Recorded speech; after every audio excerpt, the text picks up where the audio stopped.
안녕하세요. 김상진입니다.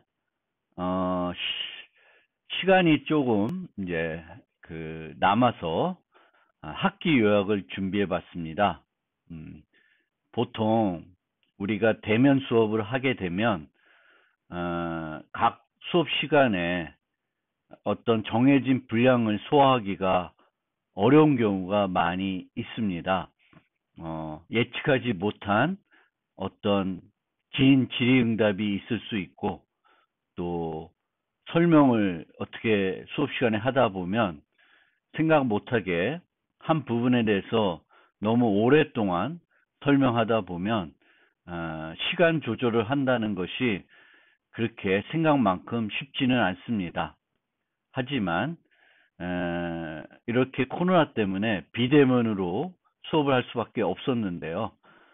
그런데 비대면으로 이렇게 수업을 준비해서 여러분한테 드리게 되면 시간 조절하기가 좀 더 수월한 것 같습니다. 그래서 이렇게 준비된 분량을 모두 소화를 했는데도 조금은 더 시간적 여유가 있는 것 같습니다. 그래서 이렇게 학기 요약이라는 슬라이드까지 준비하게 되었습니다. 이것이 비대면 수업의 한 가지 이점, 장점인 것 같습니다. 물론 비대면 수업이 여러분들이 집에서 수업하다 이렇게 수업을 듣다 보면 대면에서 수업하는 것에 비해서 몰입도가 떨어질 수도 있고, 또 여러분 스스로가 조금은 게을러질 수도 있겠습니다. 그런 단점도 물론 있다는 거 충분히 알고 있습니다. 그런데 뭐 상황이 상황이니까 어쩔 수 없는 것 같고요. 또 열심히 한 학생들은 오히려 더 많은 내용을 제가 커버했기 때문에 배우는 게 더 많았을 수 있을 것 같고, 그것이 조금은 혜택으로 여러분한테 돌아갔으면 하는 것도 한 가지 바람입니다. 그러면 이번 학기 배운 것을 전체적으로 한번 요약을 해보겠습니다. 자, 전체 요약입니다. 이번 학기 우리가 뭘 배웠는지 한번 생각을 해봅시다. 이 수업에서 문제 해결을 할 때 사용할 수 있는 다양한 자료 구조를 살펴봤습니다. 살펴본 자료 구조에는 리스트, 스택, 큐, 덱, 트리, 이진 트리, 이진 검색 트리, 균형 이진 검색 트리, 집합, 맵, 해시 테이블, 우선순위 큐, 그래프, 상당히 많은 것을 살펴봤습니다. 여러분들이 앞으로 컴퓨터 공학도로 개발자로 또는 뭔가 전문가로 전문적인 우리 컴퓨터 공학 분야의 일을 할 때 필요하거나 사용하게 될 대부분의 자료 구조는 살펴본 것 같습니다. 물론 여기에 없는 새로운 자료 구조들도 만나게 되겠지만 가장 많이 사용되는 자료 구조들은 다 살펴본 것 같습니다. 심지어 블룸 필터 같은 것도 제가 소개를 했었죠. 그래서 상당히 많은 자료 구조를 커버했습니다. 그리고 이렇게 이제 우리가 살펴본 자료 구조들을 나열하다 보니까 솔직히 우리가 1장에서 자료 구조와 ADT를 구분했었습니다. 그런데 이렇게 스택, 리스트, 큐, 덱이라고 하면 이것들은 자료 구조는 아니죠. 트리도 그렇고요. 그래프도 그렇고요. 집합도 그렇고 맵도 균형 이지 검색 트리도 다 자료 구조는 아니고 ADT에 해당되는 것입니다. 그래서 그런 측면에서 우리가 또 한번 그런 점에서 살펴볼 필요가 있습니다. 스택이라는 것도 보면 내부적으로는 연결 구조로 구현할 수도 있고 배열을 이용해서 구현할 수 있습니다. 그러면 두 개로 구현했을 때 특징이 조금은 달라질 수 있겠죠. 배열을 사용하게 되면 동적 배열이라는 기법을 사용해야 될 것이고, 그렇게 그런 동적 배열 기법을 쓴다고 생각했을 때는 초기에 확보하는 공간의 크기가 중요할 수 있습니다. 리스트도 마찬가지이고요. 다른 경우도 마찬가지입니다. 균형 이진 검색 트리 같은 경우도 다양한 자료 구조들이 있죠. AVL이 있고 레드 블랙 트리가 있고 또 이 말고도 또 많이 있습니다. 각각마다 그 내부적으로 구현하는 방법이 다릅니다. 물론 AVL이든 레드 블랙 트리든 기본적인 연산들은 로그 n인데 그 로그 n의 수준도 조금은 차이가 있죠. 레드 블랙 트리가 좀 더 빠르지만 트리의 균형이라는 측면에서 봤을 땐 AVL이 좀 더 균형 있는 트리를 제공합니다. 그러니까 트리의 높이가 좀 더 최적화되겠죠. AVL이 레드 블랙 트리보다는. 그런데 AVL은 그 균형을 유지하는 비용이 레드 블랙 트리보다는 조금 더 비쌀 수 있다. 뭐 이런 거가 되겠죠. 그래서 그 차이가 크리티컬 할 수도 있지만 대부분의 우리가 사용할 때는 우리 응용에서는 그게 크게 문제가 되지 않을 수도 있겠죠. 그래서 어쨌든 우리가 이런 자료 구조들이 있고 이런 자료 구조들이 우리가 어떤 문제를 만났을 때 사용해야 되는지에 대해서 여러분들이 어느 정도의 감을 익혔으면 이 수업의 어떤 핵심은 여러분들이 얻은 것이다. 이렇게 저는 말씀드리고 싶습니다. 그래서 각 자료 구조의 특성을 이해하고 문제가 주어졌을 때 가장 효과적인 자료 구조를 선택해서 사용할 수 있어야 되겠습니다. 이것이 이 수업에서의 핵심적인 것이 아닐까. 그리고 이 가장 효과적인 자료 구조를 선택하기 위해서는 뭘 해야 되냐면은 시간 복잡도와 공간 복잡도를 분석할 수 있어야 되겠죠. 스택을 썼을 때와 리스트를 썼을 때와 이진 검색 트리를 썼을 때와 이런 것들 썼을 때에 내가 필요한 연산의 시간 복잡도는 어떻게 되고 공간 복잡도는 어떻게 되는지 분석할 수가 있어야 되겠습니다. 이 분석에서 우리가 사용하는 것이 바로 비고입니다. 정근적인 분석. 그런데 정근적인 분석이기 때문에 대충의 분석이지만 그 분석을 이용하는 것이 문제가 되지는 않습니다. 우리가 정확하게 그것의 의미가 뭔지를 안다면 문제가 되지 않습니다. 이렇게 대략적인 분석을 하는 것이 큰 문제는 안 됩니다. 하지만 우리가 사용하는 데이터가 적고 데이터의 크기가 적다 그러면은 우리가 알고 있는 비고가 또 우리에게 잘못된 시각을 줄 수도 있다라는 것도 여러분들이 이해하고 있어야 됩니다. 하나는 n제곱이고 하나는 뭐 n 로그 n이다. 근데 이때는 어떤 때를 가장 큰 차이를 느끼냐면 데이터가 많으면 그 성능의 차이는 커지겠죠. n 로그 n이 훨씬 더 좋겠죠. 그런데 n이 작으면은 오히려 n제곱이 더 빠를 수도 있는 거죠. 그 측면을 우리가 이해를 하고 있어야 됩니다.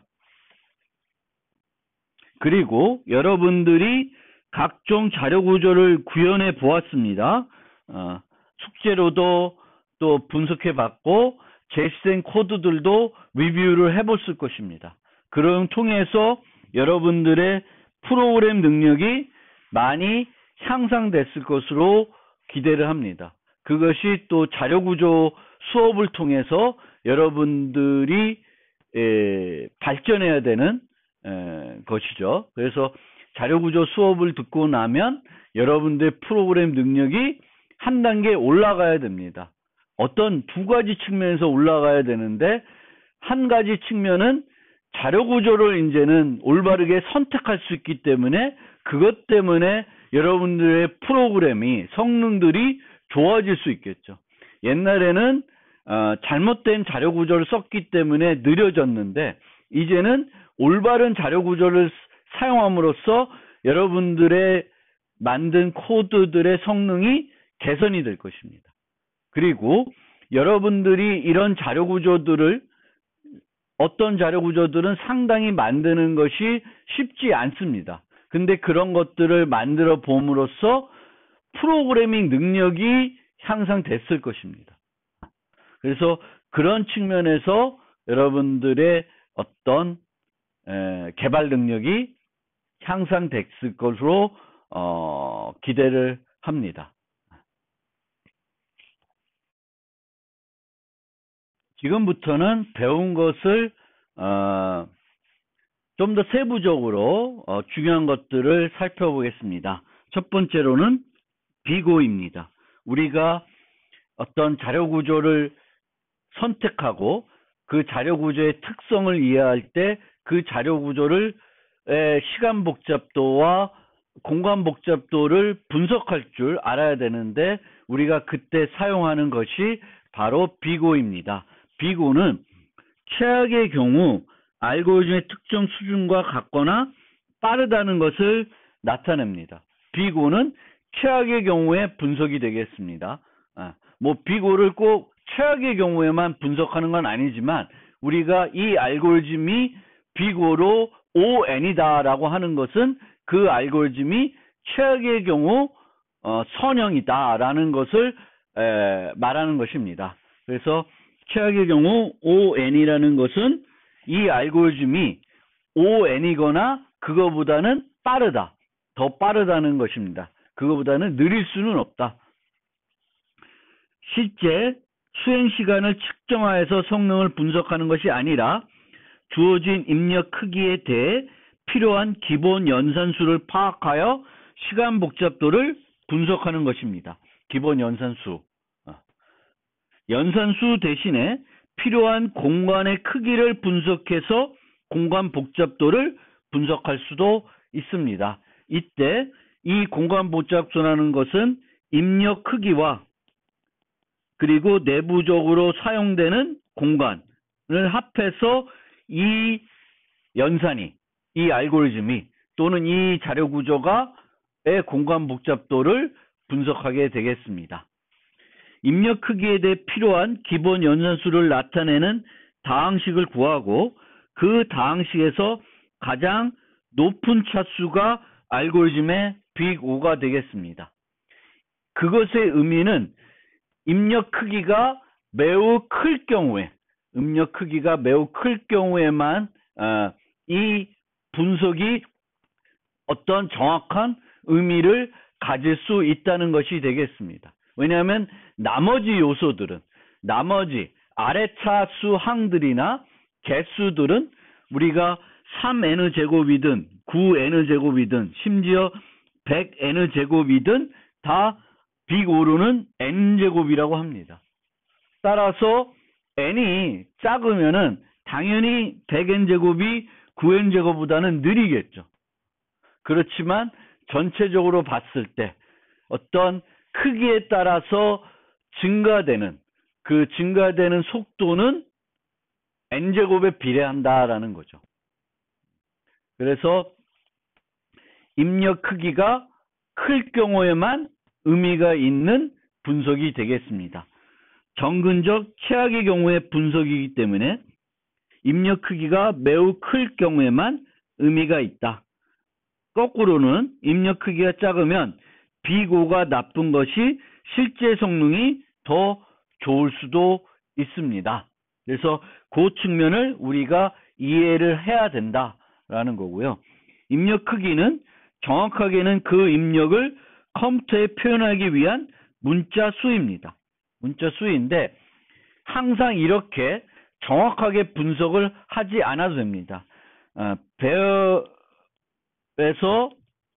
검색하는 것은 배열의 크기가 n이면 이 n을 입력 크기로 두시면 돼요. 그런데 주어진 정수가 소수이냐 라고 분석할 때 주어진 입력은 정수 하나이기 때문에 입력 크기가 1이다 라고 하면 그거는 잘못된 것이라는 거예요.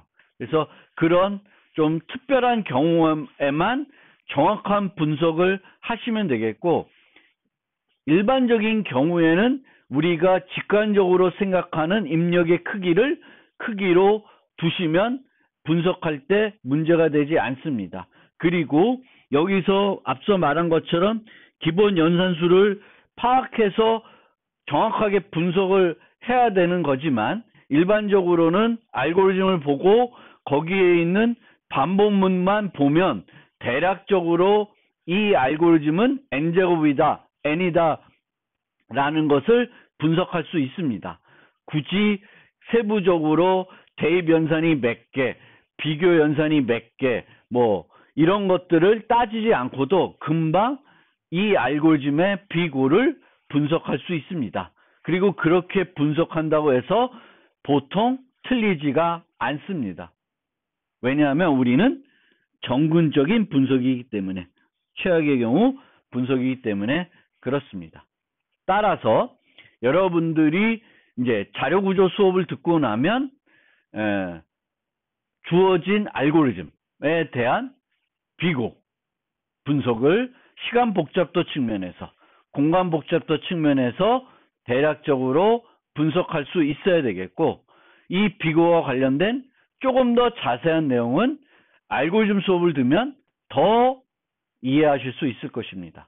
근데 알고리즘 수업을 아직 듣지 않아도 자료구조 수업에서 배운 내용 정도로도 충분히 분석을 하실 수 있을 것으로 저는 생각을 합니다.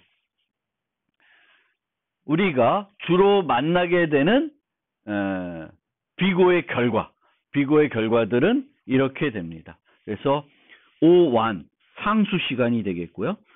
입력 크기에 영향을 받지 않는 경우가 되겠습니다. 그 다음이 로그 n 시간이에요. 로그 시간 비용이 든다. 한 번에 처리하는 양이 반씩 줄어드는 경우예요. 대표적인 게 이진 검색. 그 다음에 선형 시간. 주어진 크기에 비례를 하는 거죠. 그 다음에는 n 로그 n입니다. 의사 선형 시간입니다. 거의 선형에 가깝다고 얘기하는 거예요. n 로그 n. 보통 빠른 정렬 알고리즘이 n 로그 n이 되겠습니다. 그 다음에는 2차 시간이 되겠습니다. 2차 시간. n제곱. 일반적인 빠르지 못하지만 일반적인 정렬 알고리즘들이 n제곱 비용을 가지고 있습니다. 우리가 보통 입력 크기가 n이 주어졌을 때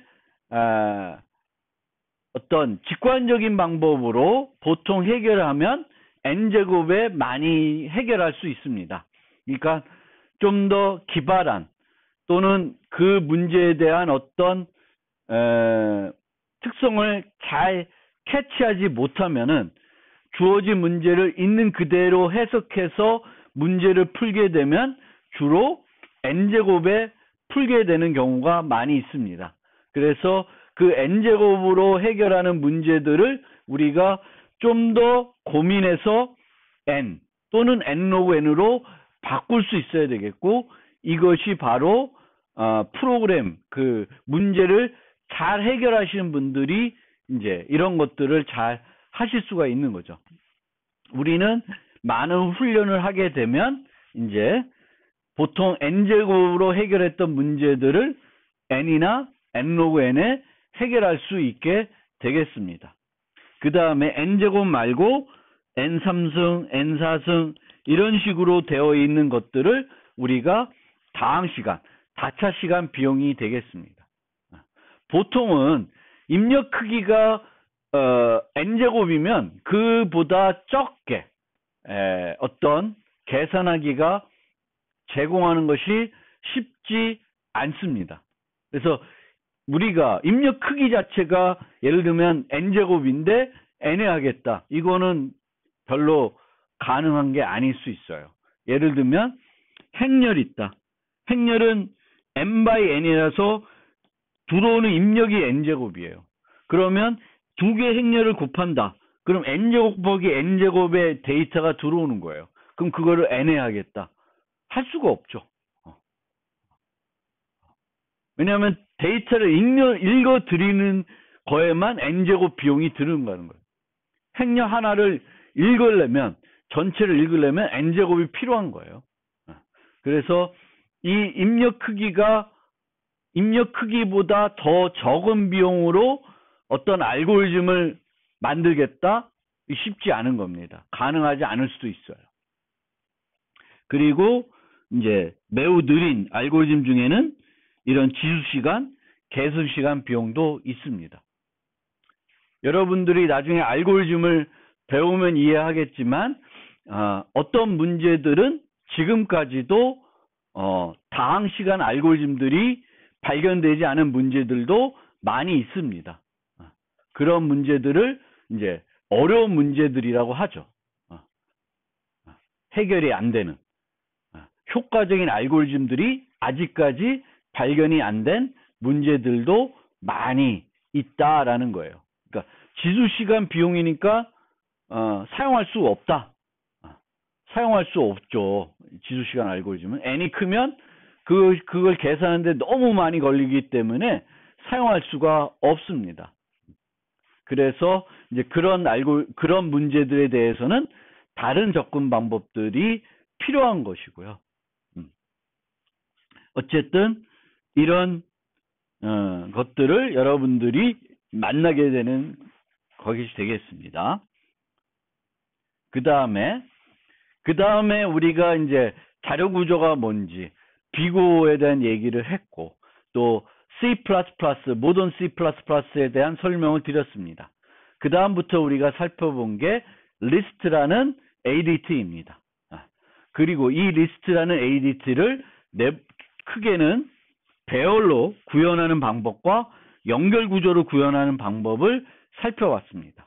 그리고 배열로 구현했을 때 또는 연결 구조로 구현했을 때 정렬해서 유지하는 방법도 살펴봤고 정렬하지 않고 유지하는 방법도 살펴봤습니다. 정렬하지 않으면 삽입을 효과적으로 할 수 있지만 반면에 검색은 선형 검색을 할 수밖에 없죠. 연결 구조는 정렬하여 유지해도 이진 검색을 할 수 없습니다. 이제 그런 특성들을 우리는 배웠고요. 또 중복 허용 여부, 리스트에 데이터를 삽입할 때 동일한 데이터를 여러 개 유지할 수 있게 할 건가, 못하게 할 것인가, 이제 그것이 이제 중복 허용 여부인데 비정렬의 경우에는 중복을 허용하지 않으면 삽입을 효과적으로 할 수 있는 이점이 사라지기 때문에 중복을 허용하지 않는다는 것은 의미가 없습니다. 그래서 비정렬 리스트에서는 만들면서 중복을 허용하지 않겠다는 것은 뭔가 모순적인 거예요. 문제가 있는 거예요. 정렬은 중복을 허용하든 안 하든 성능에 영향을 주지 않습니다. 왜냐하면 정렬은 늘 삽입할 위치를 찾아가야 되겠고 찾아가야 되기 때문에 있어? 그럼 넣지 않고 있는데 옆에다 넣고 뭐 이런 게 문제가 안 되는 거예요. 비용적인 측면에서. 그래서 데이터를 정렬해서 유지하는 경우와 정렬하지 않는 경우에 대해서 중복 허용 여부 그 특성이 좀 달라진다는 거고요. 배열은 용량이 고정되어 있기 때문에 보통 동적 배열 기법을 사용합니다. 그러니까 여러분들이 즐겨 사용하는 언어에서 리스트라고 하는 자료 구조를 제공할 건데, 만약 그 자료 구조가 내부적으로 배열로 만들어져 있다. C++에서는 벡터, 자바에서는 어레이 리스트. 이 경우에 내부적으로 배열로 구성이 되어 있는데, 이 경우에는 동적 배열 기법을 사용합니다. 동적 배열 기법은 공간이 이제 부족하면은 원래 용량을 2배로 확장을 합니다. 그럼 왜 2배로 확장하냐는 거는 우리가 분석을 해봤습니다. 2배로 확장하면 평균적으로 비용은 5완이 됩니다. 그렇기 때문에 이제 2배로 하는 거고, 3배로 하든 4배로 하든 그것은 5완에 영향을 주지는 않습니다. 그래서 최대로, 그러니까 가장 효과적으로 하는 게 2배가 되는 거죠. 더 많이 하면은 공간 낭비나 비용들이 더 들어가는 거기 때문에 2배가 가장 적절한 것입니다. 그래서 2배로 확장한다. 근데 2배로 확장하면 확장 비용을 무시할 수 있지만 최초에 필요한 용량을 파악하고 충분히 확보해 사용하는 것이 더 효과적인 거죠. 우리가 처음에 하나도 확보하지 않아서 이렇게 계속 증가시키는 것보다 차라리 100개를 확보해 놓고 사용하는 것이 더 효과적일 수 있습니다. 비용 측면에서. 공간 복잡도 측면에서는 조금 달라질 수 있는데 성능 측면에서는 얘가 더 훨씬 더 효과적인 거죠. 따라서 우리가 이런 리스트를 사용할 때는 내가 얼마나 필요하지, 그리고 그것을 미리 알 수 있고 데이터들이 어떻게 삽입되는지 천천히 삽입된다. 그런데 100개까지 간다. 그러면 처음부터 100개를 확보하는 것은 낭비일 수 있죠. 근데 처음에 100개를 집어넣어 놓고 그 다음부터는 삽입하지 않는다. 그러면은 이거는 처음에 100개를 확보해 놓고 사용하는 것이 훨씬 더 효과적인 방법이 되겠습니다. 그래서 그런 것들을 여러분들이 이제 이해하는 그런 수업이 된 거죠. 그리고 배열은 이미 접근할 수 있는 것이 최대 이점입니다. 반면에 연결 구조는 이미 접근을 제공하지 않지만 공간이 낭비되지 않고 초기에 적절한 용량을 확보해야 한다는 고민이 없습니다. 그게 두 가지 방법의 가장 큰 차이라고 저는 생각이 됩니다. 또 하나, 배열은 연속 공간으로 확보되기 때문에 캐싱이라는 측면에서 배열이 유리합니다. 그러니까 캐싱이라는 것은 우리가 왕창 데이터를 옮겨 놓는 거죠. 메모리에 있는 것을 CPU 캐시로 옮겨 오는데, 배열은 예를 들면 배열을 접근할 때 배열을 옮겨 올 거예요. 그 근처에 있는 메모를 옮겨 오는데 왕창 다 옮겨 오니까 배열의 대부분이 캐시로 옮겨 줄 수 있죠. 그런데 연결 구조에서는 각각의 공간들을 매번 뉴 해가지고 확보하는 것이기 때문에 하나의 노드를 우리가 캐시로 옮겨 오더라도 주변에 있는 노드들이 같이 캐시에 한꺼번에 옮겨 온다는 보장이 없습니다.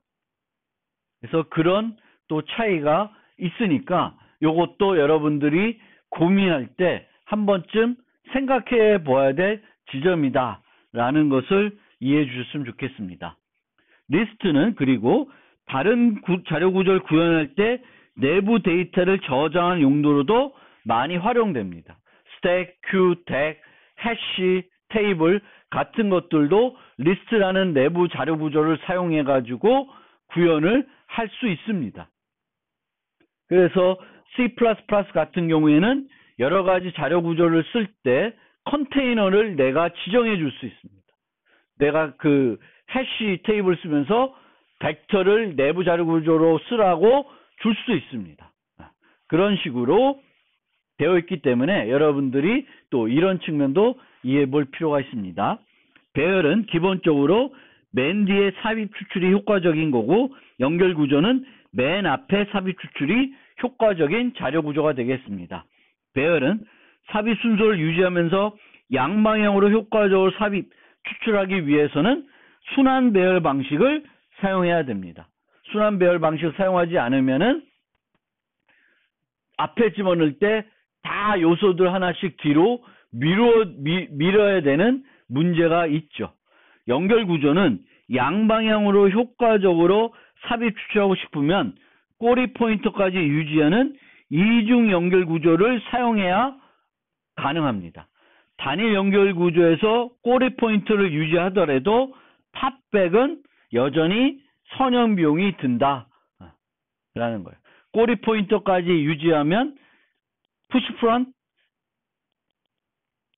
팝 프런트는 연결 구조에서는 헤드는 항상 유지하는 거니까 하는데 테일을 유지하면 푸시백은 편리하게 할 수 있어요. 하지만 팝백은 안 된다. 뭐가 있어야 돼요? 이 백으로 가는 이중 연결 구조가 아니면은 안 된다 라는 거고요.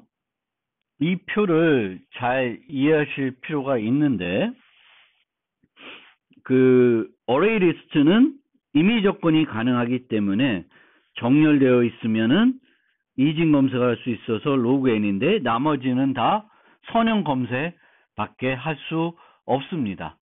정렬이 되어 있어도 선형 밖에는 안 됩니다. 그리고 푸시 프런트는 보통은 어레이 리스트는 ON인데 순환 배열 리스트를 사용하면은 푸시 프런트와 팝 프런트를 O1에 제공할 수 있습니다. 싱글 링크 리스트나 더블 링크 리스트는 O1에 제공할 수 있습니다. 그 다음에 푸시백은 비정렬에서는 여기서는 유리하죠. 그렇죠? O1에 할 수 있고요. 그런데 싱글 링크 리스트는 맨 뒤에다 넣으려면 테일이 없으면 ON에 밖에 할 수 없고 테일이 있어도 이중 연결 구조가 아니면은 푸시백은 O1에 할 수 있는데 팝백은 ON이 됩니다. 그래서 모두 이 네 가지가 모두 O1이 되려면은 더블 링크 리스트 with 테일인 경우에만 가능합니다. add는 정렬해서 add는 위치를 찾아가야 되는데 어레이 리스트는 이진 검색에서 위치를 찾을 수 있지만 중간을 비워줘야 되겠죠. 그래서 뒤로 옮겨야 되기 때문에 ON이 되는 거고요. 정렬은 중간에 집어넣는 거는 상수 비용에 집어넣을 수 있지만 찾아가는 게 선형 비용이기 때문에 ON이 되는 거예요. 둘 다 ON이지만 얘는 로그 N 플러스 N이고 얘는 N 플러스 1입니다. O1입니다. 집어넣는 건. 그 측면에서 차이가 있으니까 생각을 해보셔야 돼요. remove도 마찬가지예요. 얘는 log n에 찾아갈 수 있고 on에 걸려서 삭제가 이루어지는데 얘는 on에 찾아간 다음에 삭제는 on1에 할 수 있습니다. 그래서 그 차이들을 잘 이해했으면 좋겠습니다. 그 다음 스택 큐 덱. 스택 큐 덱은 내부적으로 리스트를 이용해서 구현이 됩니다. 스택은 리포 구조이고 큐는 피포이고 덱은 양쪽 모두 효과적인 큐예요. 그래서 스택은 뭘 이용해서 구현할 수 있냐면 동적 배열 기법을 사용하는 비정렬 배열 리스트나 단일 연결 구조 리스트로 구현할 수 있습니다. 테일도 필요 없습니다. 단일 연결 구조에서는 푸시 프런트, 팝 프런트로 구현할 거고 비정렬 배열 리스트에서는 푸시백, 팝백으로 스택을 구현할 겁니다. 큐는 동적 배열 기법을 사용하는 비정렬 순환 배열 리스트로 구현하거나 꼬리 포인트를 유지하는 단일 연결 구조로 구현할 수 있습니다. 왜냐하면 얘가 필요한 거는 푸시 프런트, 푸시백, 팝 프런트가 필요해요. 푸시백, 팝 프런트. 요 두 개가 효과적이어야 되는 것이 큐가 됩니다. 그래서 꼬리 포인트를 유지하는 단일 연결 구조로 해야 되는 거고 양쪽이 모두 효과적인 건 푸시 프런트, 팝 프런트, 푸시백, 팝백이 모두 효과적이어야 되니까 얘는 종쪽 배열 갭 사용하는 비정렬 순환 배열 리스트나 꼬리 포인트를 유지하는 이중 연결 구조로 구현할 수 있습니다. 스택, 큐, 덱 그렇고요. 트리는 비선형 구조입니다. 보통 우리가 루트가 있는 트리를 고려하고요. 트리의 특성은 루트가 있는 트리의 경우에는 루트에서 모든 노드까지의 경로가 유일합니다. 또 다른 정의로는 트리에 간선화 추가하면 더 이상 트리가 아니게 됩니다. 재기적인 구조이고요. 그래서 트리를 이용해서 프로그램 할 때는 우리가 재기 프로그램을 이용해서 많이 구현합니다. 트리에서 노드의 높이, 레벨, 깊이가 있죠. 그래서 이게 레벨 1, 레벨 2, 레벨 3 이런 식으로 하는 거고 얘의 높이는 2, 1, 0이 되겠습니다. 높이, 깊이도 같고요. 그래서 그렇게 이해하시면 되겠고 트리의 탐색은 BFS로 할 수도 있고 DFS로 할 수도 있는데 BFS는 레벨 순서로 접근하게 되겠고 Q를 이용합니다. DFS는 내부적으로 스택을 이용해서 구현하고 한쪽 방향으로 계속 먼저 들어가는 방법이 되겠습니다. 트리 중에 우리가 자주 사용하는 트리가 이진 트리가 있는데 이진 트리는 자식수가 최대 2개인 트리가 있습니다. 이때도 포화 이진 트리, 완전 이진 트리, 완벽 이진 트리 이런 개념들을 잘 이해하실 필요가 있습니다. 이진 검색 트리는 이진 트리를 이용해서 검색을 효과적으로 해주는 트리로서 이렇게 트리가 있을 때 요 값들은 얘보다 작고 요 값들은 얘보다 큰 그런 트리가 되겠습니다.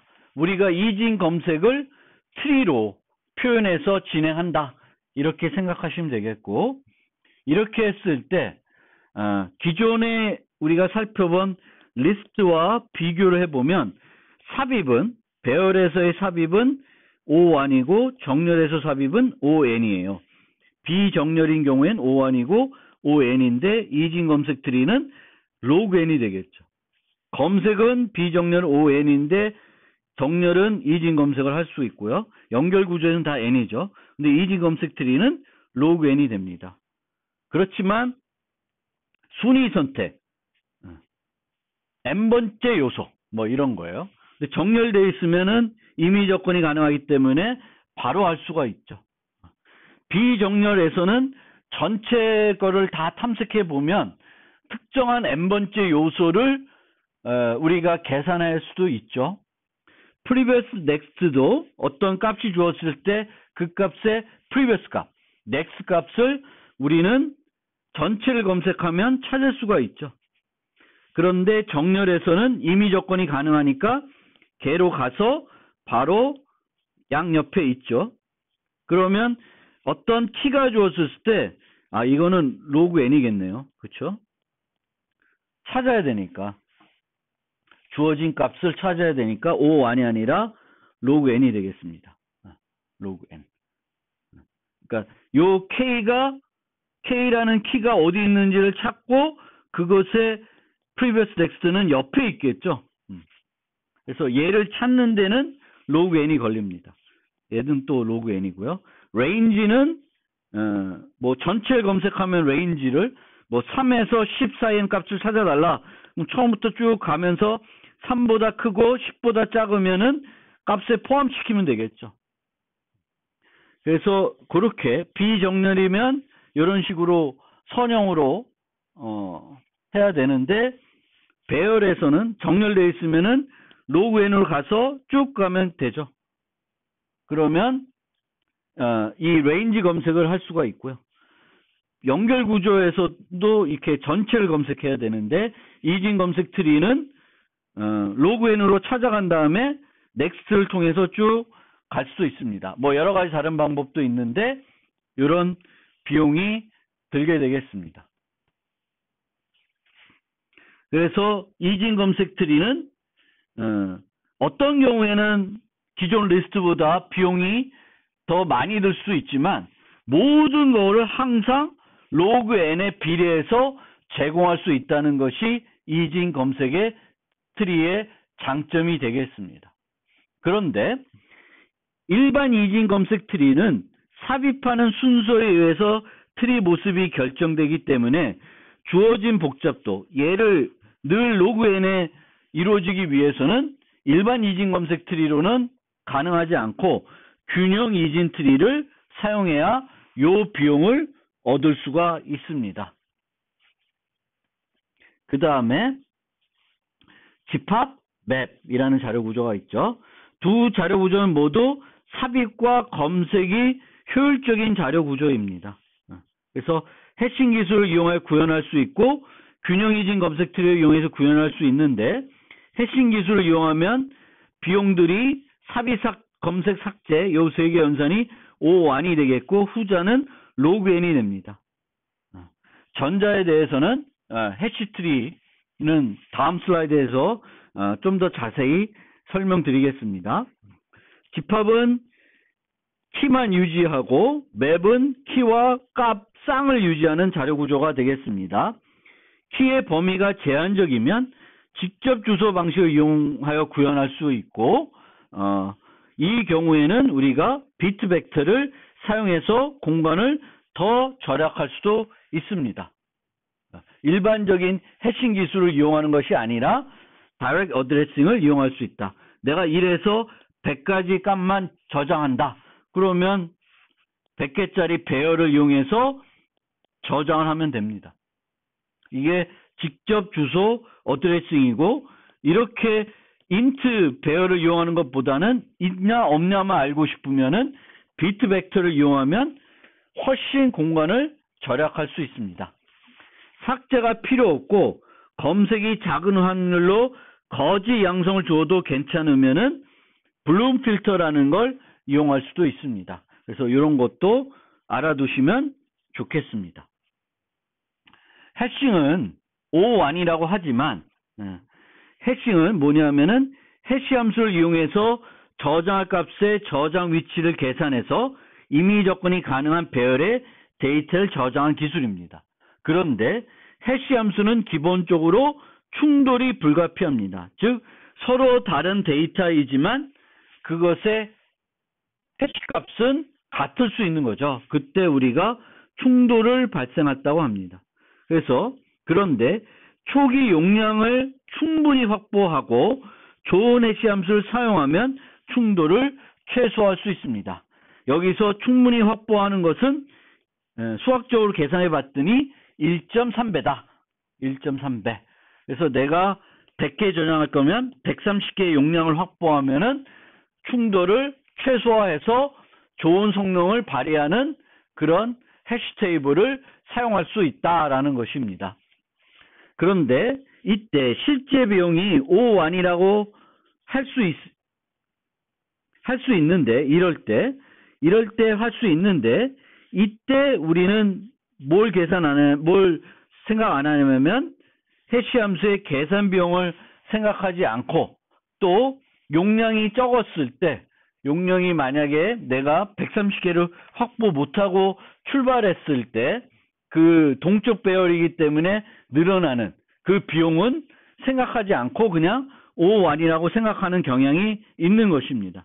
그래서 그때 주의해야 될 점이 있다. 그래서 충분히 확보해야 되고 그럴 경우에만 우리가 평균적으로 O1 비용이라고 할 수 있고 그리고 이 O1 비용에는 그 해시 값을 계산한 비용은 포함되어 있지 않다. 우리가 문자열을 계산하면은 이 문자열의 길이만큼 비용이 필요하죠. 해시 값을 계산하는데 그거는 이 O1에 포함이 안 돼 있다라는 걸 여러분들이 이해하고 이제 사용을 하셔야 되겠습니다. 그리고 이 충돌이 일어났을 때 그것을 해소하는 전략으로 크게 열린 기법과 닫힌 기법이 있습니다.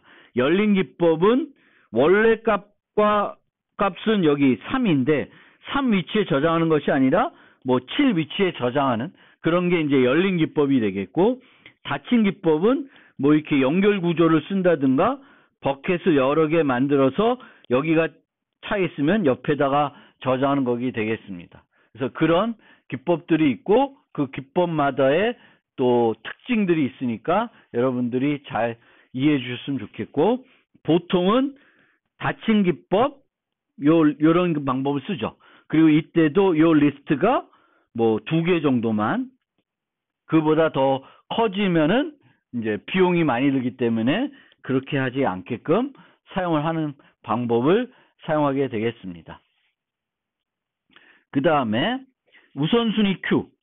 우선순위 큐는 이제 서형 자료 구조로 구현하면 삽입과 추출 중 하나만 효과적으로 제공할 수 있습니다. 즉 하나만 O1에 제공할 수가 있겠죠. 그래서 정렬해서 유지하면은 정렬하는 비용은 이제 ON이 되지만 빼내는 건 O1에 늘 할 수가 있죠. 맨 뒤에 놓는다든지 이러면. 거꾸로 정렬하지 않고 삽입하면은 삽입이 O1인데 추출할 때 가장 큰 값을 찾으려면 선형 비용이 필요한 거죠. 그래서 그렇게 하지 않고 삽입과 추출을 모두 O1에 하면 좋지만 O1에 해주는 건 없고 모두 로그 n에 하게끔 할 수는 있어요. 그러면 모두 O 로그 n이라고 이렇게 만나게 되면 뭘 생각할 수 있냐면은 방금 전에 살펴봤던 균형 이진 검색 트리를 생각해 볼 수가 있고요. 그런데 이 우선순위 큐를 구현할 때는 균형 이진 탐색 트리를 이용하는 것이 아니라 이진 트리인데 힙이라는 걸 이용할 수 있습니다. 힙은 항상 완전 이진 트리를 유지하는 거예요.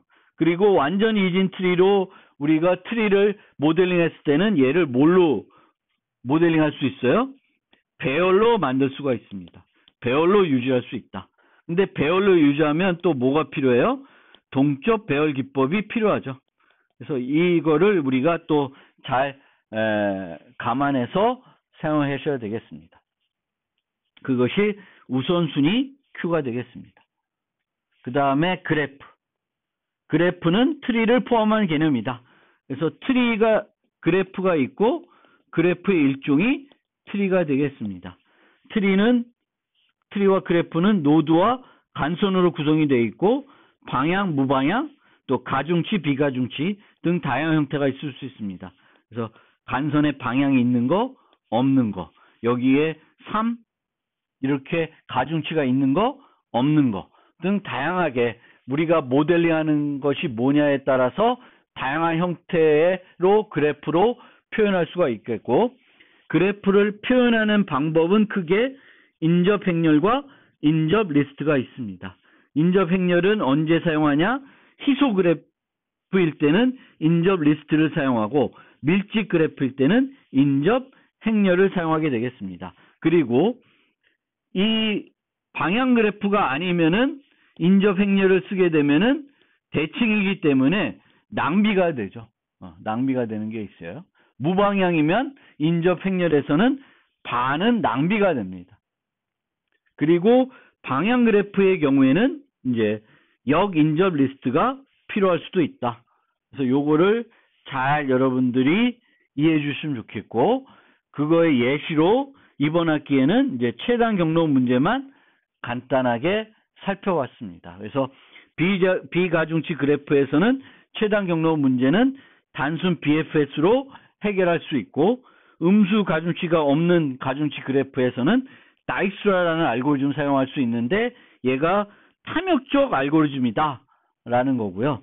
음수 가중치가 있는 가중치 그래프는 벨만 포드, 워셔 플로이드 알고리즘 등이 있는데 얘네들은 동적 프로그래밍 기법이다 라는 걸로 기억만 해두시고, 요거에 대해서는 좀 더 자세히는 알고리즘 수업 시간에를 기대해 주셨으면 좋겠습니다. 이걸로 이번 학기에 배운 내용을 간단하게 요약을 해봤습니다.